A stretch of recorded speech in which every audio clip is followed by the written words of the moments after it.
In 1949, 13-year-old Pamela Smedley boarded a ship with 27 other girls from a Catholic orphanage in Britain. The nuns told them they were going on a day trip. The girls were excited, happy to be out in the world on an adventure. According to Pamela, quote, "We thought it would be like going to Scarborough for the day because we were so innocent and naive." But they weren't going to Scarborough. They were going to Australia for good. 4 extremely difficult decades would pass before Pamela would return to Britain and finally reunite with her family, her mother, who had been waiting for her all those years, wondering. The girls on that ship were part of Britain's child migrant program, which sent an estimated 150,000 children to Canada, Australia, New Zealand, and Rhodesia during the 19th and 20th centuries. The press at the time reported that these children were being sent to loving families, taken into homes and raised in caring environments. But did you know that was all a lie? Let's fix that.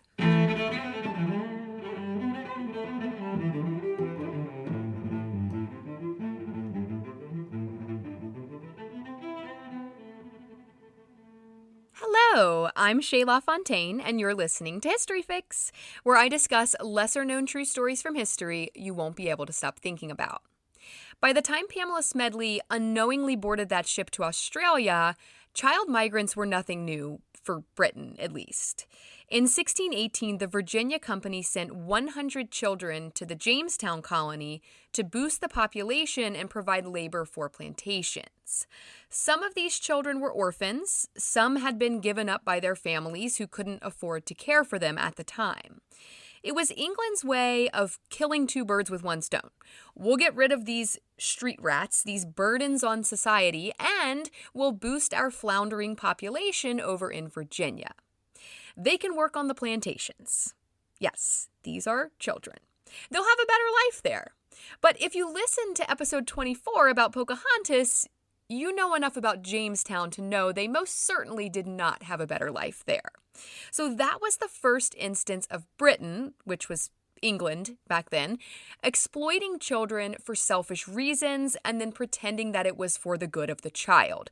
But unfortunately, that was only the very beginning. Next up was Canada. I went most of my life not realizing that Canada still had ties to the UK. It does. Basically, Canada, which was first occupied by Indigenous Americans, of course, was later colonized by both the French and the English. I realize I'm saying England, Britain, UK kind of interchangeably. I hope that's not confusing anyone. It's all kind of the same place, just called different things depending on the time period. Actually, side note, I got raked over the coals by the Brits on TikTok for saying England in regards to Jamestown instead of Britain or whatever. Something about a stupid American, yada yada. It wasn't very nice. But y'all, I was right to say England. It was called England in 16 whatever, ya dum-dums. It didn't become Great Britain until 1707. Shouldn't you know this as a British person? I'm just a stupid American. How am I outsmarting you about your own country? Sorry. Anyway, TikTok is cruel and unusual, and I feel like I'm way too old and wise for it. Instagram is for intellectuals, but I still do TikTok because it's weirdly viral, which, yeah, that checks out. Anyway, way off topic. So Canada, colonized by French and English until 1763, when France gave Canada to Great Britain at the end of the French and Indian War / 7 Years' War. And with that, Canada was fully under British control. But it wasn't smooth sailing. They were right next to the U.S., which was hating on Britain right now with the Revolutionary War, War of 1812, all that. Crazy that America and Britain used to fight each other, and now we're like buds or whatever, except on TikTok, I guess. There were also problems in Canada between the French-speaking and English-speaking colonists. They did not get along, and it was just super expensive to govern colonies that far away. So in 1867, Britain united the colonies of Canada, Nova Scotia, and New Brunswick to form the Dominion of Canada, which was no longer a colony and now able to govern itself with its own laws and financial independence. But it was still ultimately under British rule because a British governor-general was in charge of the Dominion. In 1931, the UK gave all of its dominions full legal freedom as their own countries, but it could still amend the Canadian Constitution. So yeah, I don't know that I would call that full legal freedom, but whatever. It wasn't until 1982 that Canada adopted its own constitution and became a completely independent country. 1982. But it is, to this day, still part of the Commonwealth, which, according to the Oxford Dictionary, is, quote, an international association consisting of the UK, together with states that were previously part of the British Empire and dependencies. The British monarch is the symbolic head of the Commonwealth, end quote. So that means Charles III is technically king of Canada. He has no power there, but he is their symbolic king. Australia, also part of the Commonwealth. Actually, the Commonwealth includes 56 countries that are home to almost 1/3 of the world's population. And my mind is blown by that. I had no idea. Anyway, that's how Canada is still tied to the UK. We'll get into Australia soon. I'm starting with Canada because that's where Britain started sending its child migrants next. Between 1869 and 1939, Britain, now technically the United Kingdom, or UK as of 1801, back off TikTok, sent around 100,000 children to Canada. Today, an estimated 10% of Canada's total population is believed to be descendants of those children. According to the Government of Canada Library Archives website, these child migrants were called home children, and they were sent from children's homes, orphanages in the UK to, quote, Canadian receiving homes. And according to the Canadian government, at least, most of them ended up being placed with families in rural Canada. But I don't even know if I believe that. That's what they said happened in Australia too, for decades and decades, and it couldn't have been farther from the truth. Let's jump over to Australia. By the way, this episode is for Joe, who requested an Australia-themed episode over on Instagram, the land of mature intellectuals. Australia has a lot of interesting history, so this will not be my last Australia episode, but this one is for you, Joe. Australia is similar to Canada when it comes to its relationship to the UK, former colony, now an independent country with its own laws and such, but still part of the Commonwealth, and the King of England, Charles III, is the symbolic head of state in Australia, which doesn't mean a whole lot, but whatever. Australia, of course, has much seedier beginnings than Canada as a penal colony, but I'll save that for another time. After World War II, the UK was very concerned about Australia. It was a large, underpopulated area of land, quite close to some of the nations that they just fought against and beat in the war. They were concerned that Australia could be in danger, alienated, so far from the UK with all these enemies about. Plus, white people of British descent were the minority in Australia. They were feeling threatened, for sure. They decided they needed to do something about this Australian population problem. And when I say population, of course, I'm referring to the white population, because there were many Aboriginal people also living in Australia, but they didn't count, unfortunately. So they went back to one of their oldest tricks, child migrants.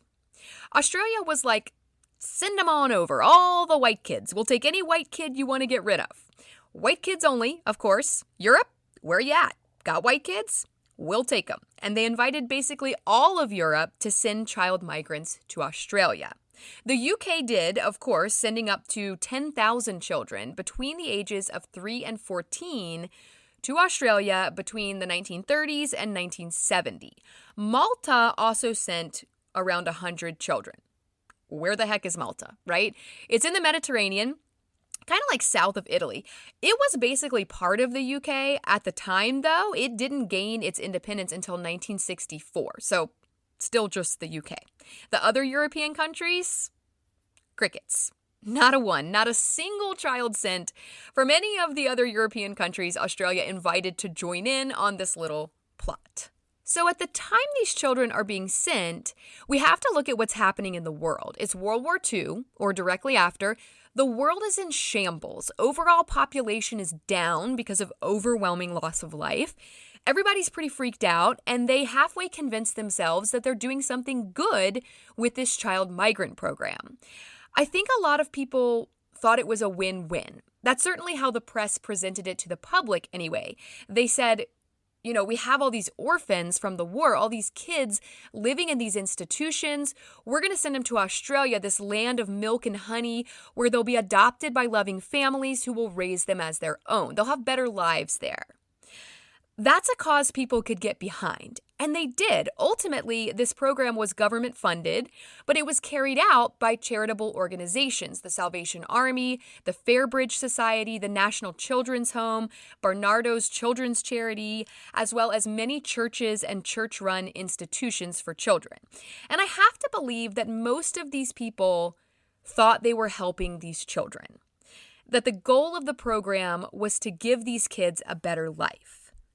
But it wasn't. That is clearly illustrated in this speech given by the Archbishop of Perth in 1938 as he welcomed British children arriving in Australia as part of the migrant program. He said, quote, "When empty cradles are contributing woefully to empty spaces, it is necessary to look for external sources of supply. If we do not supply from our own stock, we are leaving ourselves all the more exposed to the menace of the teeming millions of our neighboring Asiatic races." End quote. Which, by the way, is not kid-friendly language. It's clear he's not actually addressing the children here. No one ever does. Allow me to translate. There aren't enough white people in Australia.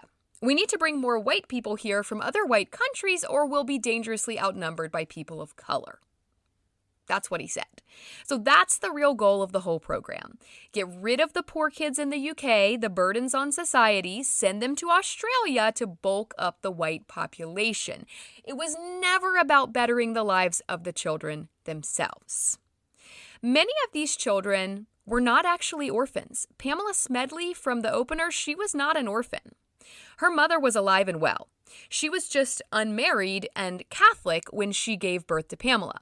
And because that was a huge no-no, she was pressured into giving Pamela up as a baby. She was sent to live under the care of nuns at the Nazareth House, which provided care for poor elderly people and also destitute and orphaned Catholic girls. So Pamela grew up in this home for girls, not because her parents were dead, just because society at the time did not allow an unwed mother to raise a child on her own. It's messed up, but that's a whole nother issue. Many of the child migrants were in this same situation, given up by their parents for whatever reason.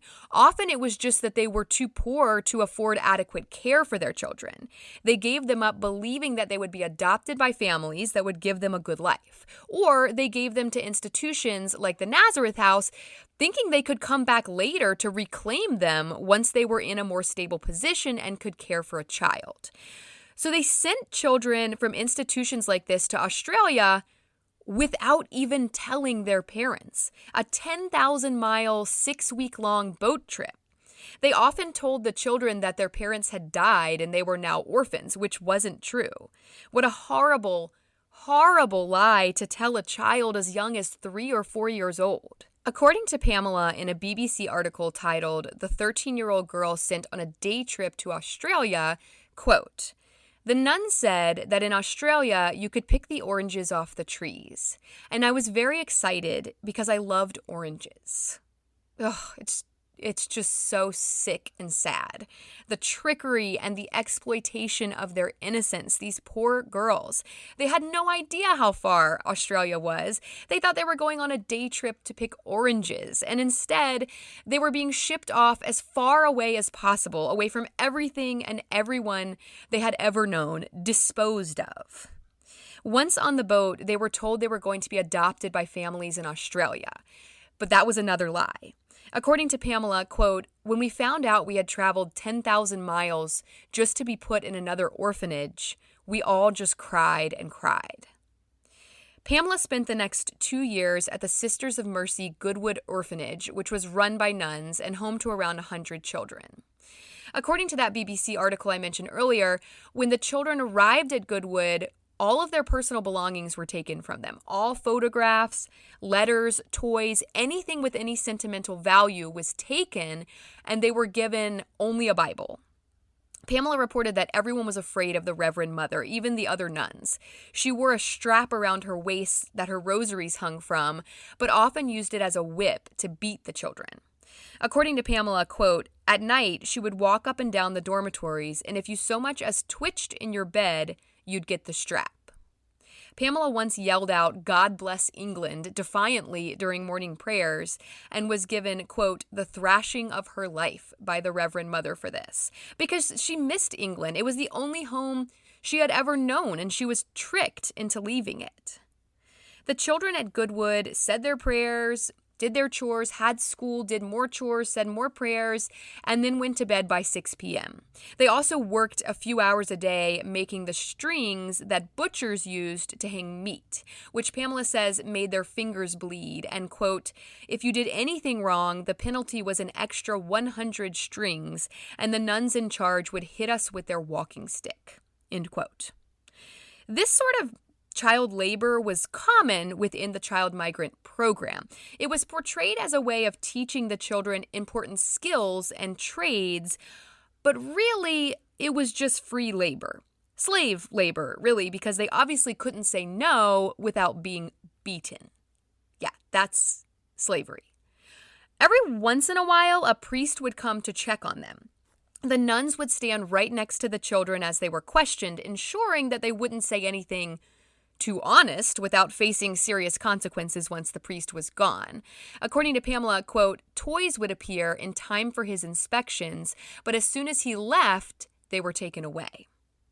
In 1956, though, a report came out by the British Home Office after inspections of some of these child migrant homes in Australia, and it was pretty damning, revealing that the children were not, in fact, being adopted by loving families. However, according to that BBC article, the parts of the report containing the worst of the findings were kept confidential and not publicly released until 1983. So the child migrant program continued.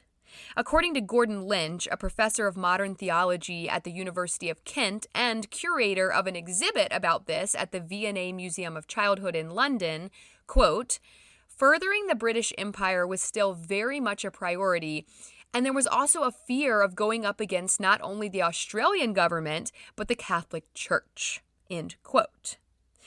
And then, of course, Australia came out with its own glowing reports of all the institutions that had been scrutinized during those 1956 inspections, and they just carried on shipping kids over for another decade. So we know about the physical abuse, children forced to work hard labor or be beaten by their supervisors. But there's also emotional abuse, being lied to that their parents had died, being separated from siblings, which was common. There was also a lot of sexual abuse going on. Pamela reported being assaulted on the voyage over from Australia when she was 13, and again after she left the orphanage and was working at an isolated sheep shearing station at the age of 15. According to a Guardian article by Melissa Davey called "Abused and Publicly Flogged, the UK Child Migrants Sent for a Better Life in Australia," the University of New South Wales is now leading a study into the experiences of these migrant children, led by Professor Elizabeth Fernandez. According to Fernandez, of around 700 former child migrants surveyed and interviewed, 79% reported being physically abused, 86% reported emotional abuse, and a staggering 56% reported being sexually abused. That is ridiculous. While Pamela was surrendered by her mother at birth, others were not willingly given away. According to an article for The Guardian by Susan Chinnery called "I Couldn't Love Her, the Last UK Child Migrants to Australia on the Long Lonely Search for Their Mothers," at the age of 71, Michael Lockman learned that his entire life was a lie. He had always thought he was an orphan until he uncovered the truth.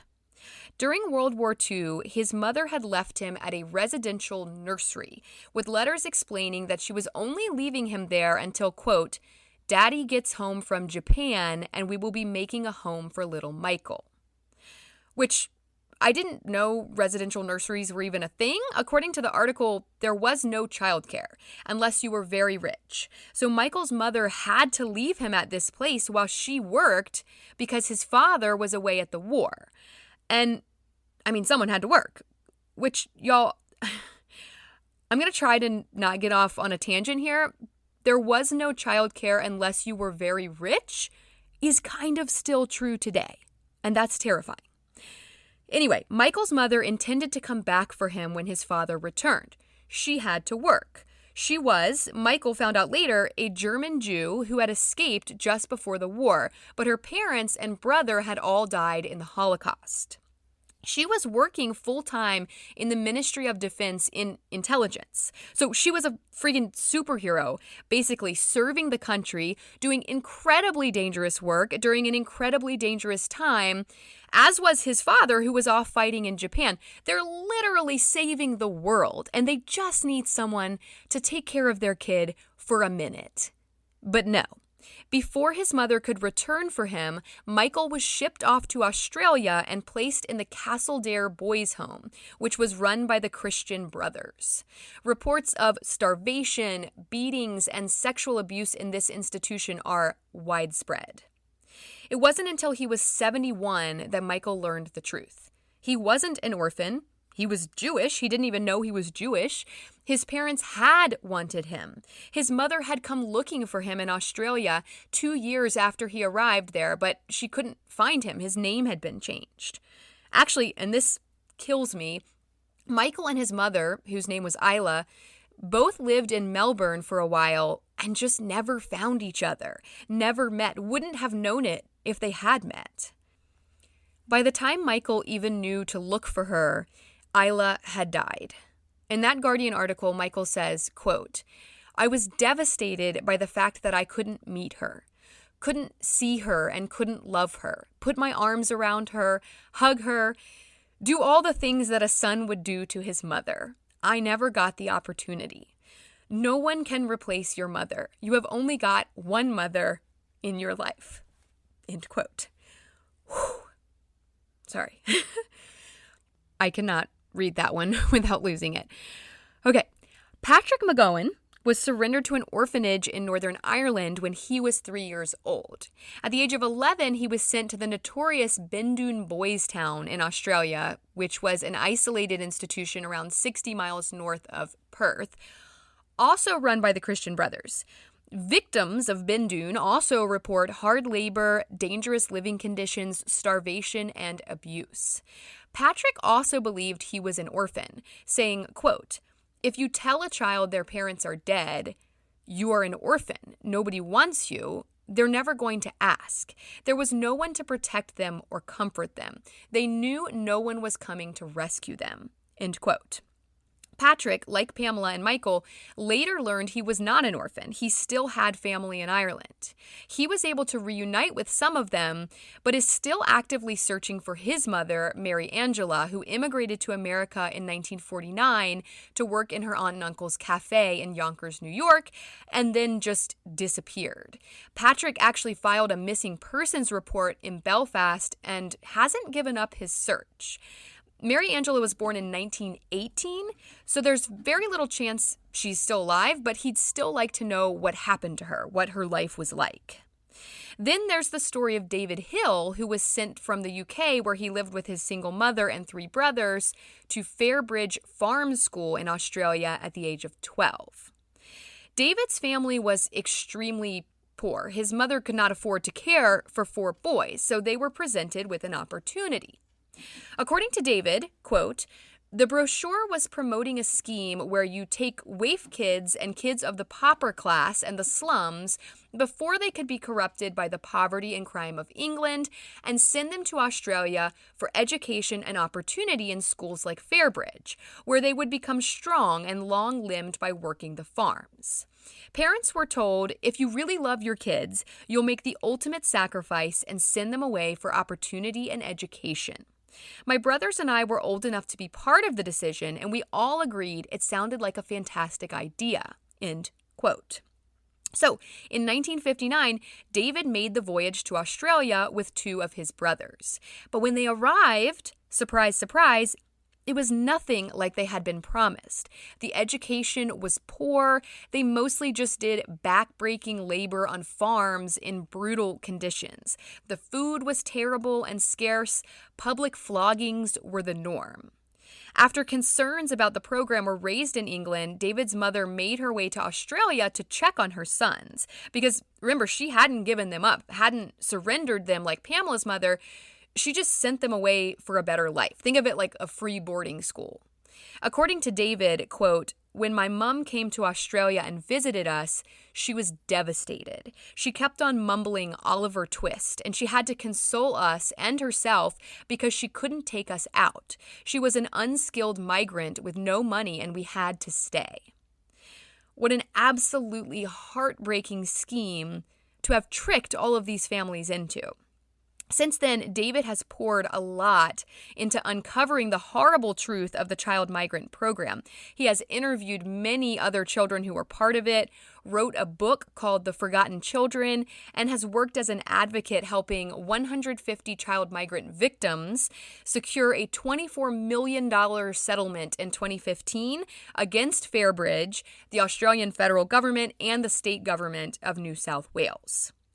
But before all of that, before David published his book, before Pamela shared her story with BBC, before she returned home and was reunited with her mother after 41 years, a mother who thought she was living happily with an adoptive family in the UK all this time, who had no idea she was being abused in an institution 10,000 miles away. Before all of that, there was complete and total silence about all of this for decades. It's like the world forgot it happened altogether. The child migrant program ended, for the most part, in the late 60s. But really, after the initial positive press at the onset of the program, no one talked about it. It was swept under the rug, and by the 70s and 80s, no one even knew it had happened. In 1986, a British social worker named Margaret Humphreys received an interesting letter. It was from a woman named Madeline, who lived in Australia. In this letter, Madeline told Margaret that she had been taken from a children's home in Britain when she was 4 years old and sent to Australia. She was told that her parents had died. So why is Madeline telling Margaret this? Well, Margaret ran a support service in the UK called Triangle to provide support for people involved in adoption, birth parents, adoptive parents, and adults who had been adopted as children. When Margaret received this letter, she was stunned. It didn't make any sense to her. Why would a 4-year-old be sent to Australia without a guardian there to receive her? She thought that Madeline must have been mistaken. But then another woman came to one of her Triangle meetings. This woman had been adopted as a child and remembered much later, once she was an adult, that she had had a brother before that. She started looking for her long-lost brother, finally tracked him down, and learned that he had been sent to Australia.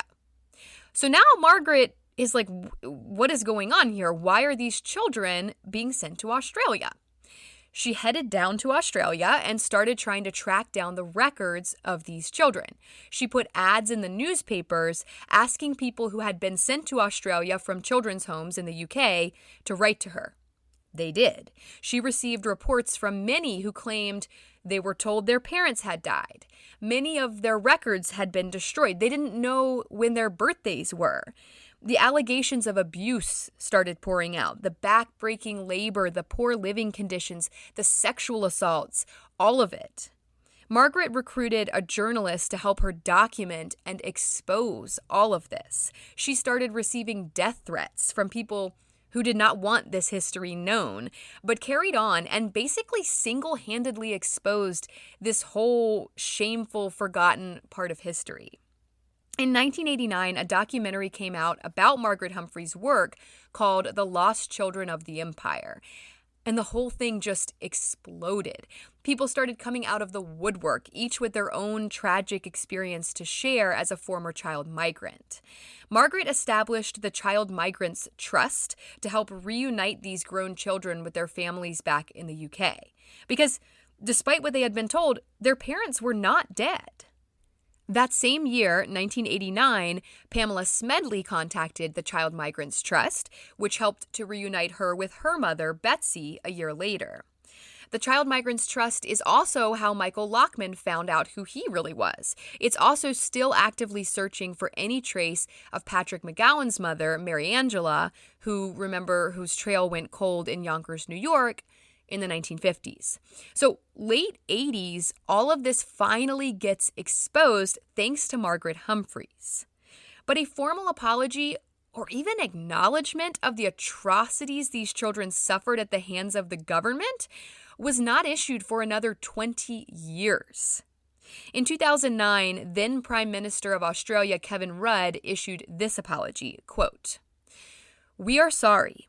Sorry that, as children, you were taken from your families and placed in institutions where so often you were abused.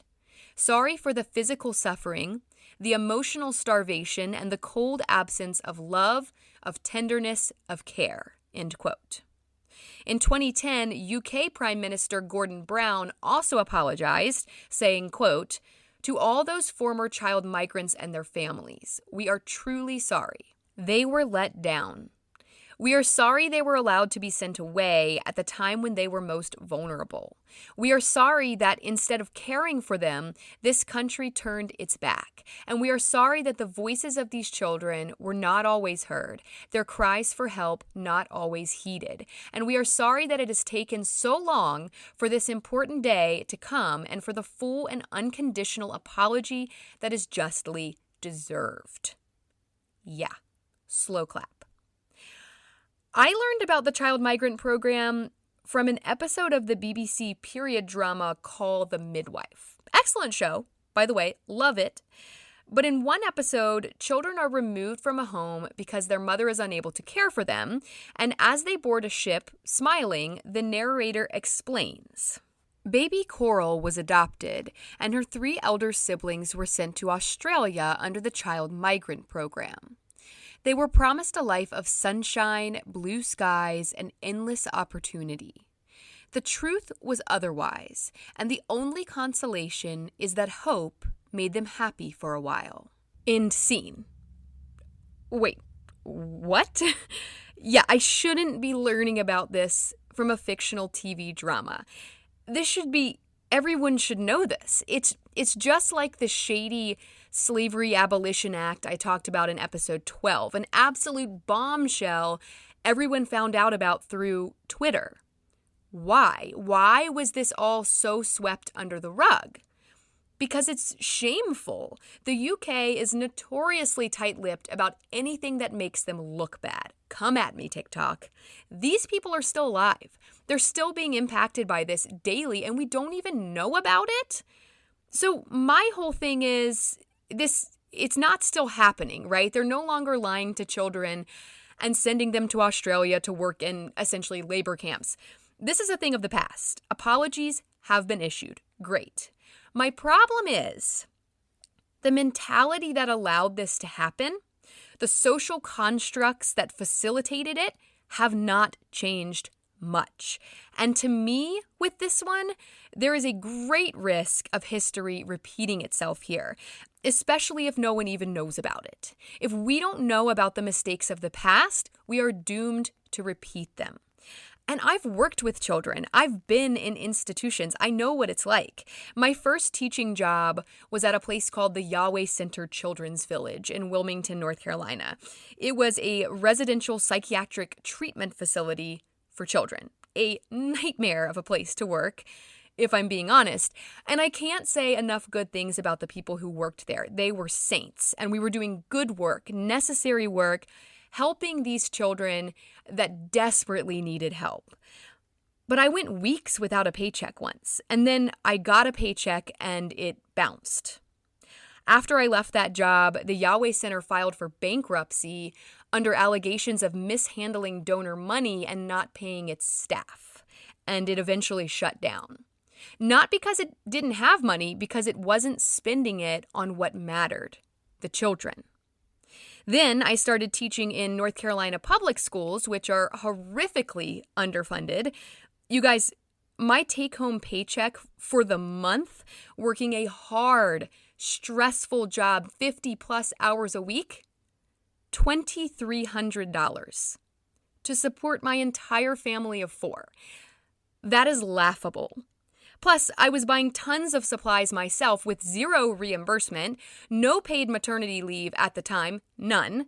Did you know the U.S. is the only developed country in the world without federally mandated paid maternity leave? On top of that, I was asked to complete a 10-hour training, unpaid, while on unpaid maternity leave. I politely declined and also chose not to return after that maternity leave. I was a great teacher. Highly educated, highly qualified, multiple professional licenses and degrees, plus I was really freaking good at it. I am no longer in the classroom because you get what you pay for. And that breaks my heart, but I simply cannot afford to teach in North Carolina right now. And I know, we do it for the kids, not the money, right? That's what everyone says. And I did it for the kids for a long time. But what about my kids? Should they be forced to live in poverty while I personally take on burdens the government has the money to handle but isn't? Honestly, I hate when I hear that. We do it for the kids, not the money. Because, well, yeah, it's true. It just perpetuates the problem. It makes teachers feel guilty for complaining or standing up for themselves, advocating for change. It's gaslighting at its finest. It shouldn't be like this. Children should be the number one priority for every government, but instead they constantly put children last and everything else, money and power, first. It hasn't changed. Isla put her son Michael in residential care because it was impossible to work and raise a child while her husband was away at war, and then she lost him forever, all because she didn't have access to childcare. It hasn't changed. We are amidst a huge childcare crisis right now, and it's impacting the workforce and the economy and mental health and everything.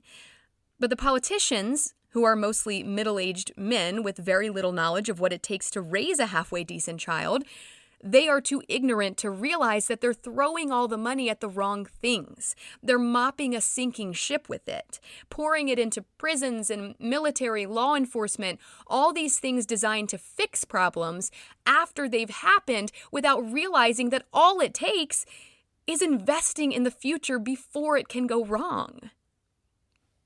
Invest in the children. Prioritize the children. They are the future. If they are okay, everything is okay. So, yeah, this story terrifies me because we are still not putting the children first. Children who are dependent on us to advocate for them, completely at our mercy. And we can pretend all day that these actions or lack of action are for the good of the children. Sunshine and blue skies, orange trees, a loving home. But denial and lies don't change reality. American social reformer Frederick Douglass summed it up nicely in 1855 when he said, "It's easier to build strong children than to repair broken men."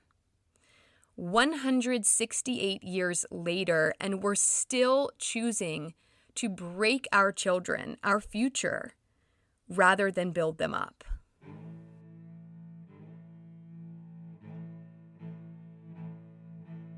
Thank you all so very much for listening to History Fix.